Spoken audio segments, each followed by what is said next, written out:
எல்லாருமே வந்து ஒரு கட்சி பின்னணியில் இருப்பாங்க. இந்த பள்ளிக்கூடத்துக்கு வந்து நுழையும் பொழுது அவங்க எந்த கட்சியை சார்ந்தவர்களாக இருந்தாலும் கட்சி கறி சொல்றது கிடையாது. பள்ளிக்கூடம் போது பொதுநல இளைஞர்கள் மட்டுமே இங்க வருவாங்க.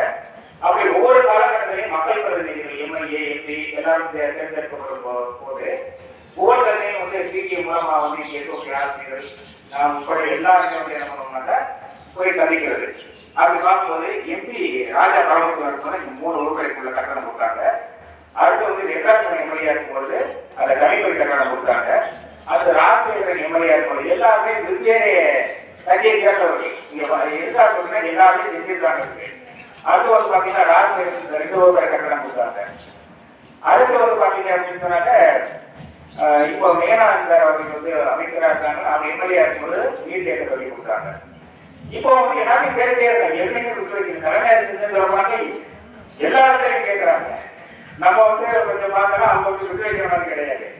அப்புறம் இலாம் வேலை அப்படின்னு சொல்லும்போது ஒரு துணைப்பெரு தலைவராக திருவண்ணாமலை ஒன்றியத்தினுடைய துணைப்பெரு தலைவராக ஒரு 5 வருடங்கள் இருந்தாங்க. பரம ஊராட்சியில் வந்து ஊராட்சி மன்ற தலைவராக இருந்தாங்க. அப்பெல்லாம் வந்து பள்ளிக்கூடம் செய்ய அப்படின்னு சொல்லும்போது அவங்களால கொடுக்க முடியல கிடைச்ச நிதி.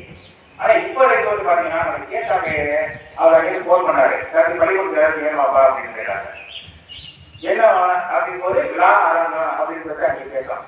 அதனுடைய மதிப்பீடு வந்து 25 லட்சத்திலிருந்து 30 லட்சம். நம்ம கேட்டு போன் பண்ணி சொன்னது எஸ்பி அவர்கள் வந்து 15 லட்சத்தையும் ஒதுக்கிறாங்க. அந்த 15 லட்சத்தை எப்படி என்ன பண்ணலாம் அப்படின்னு சொன்னாங்க.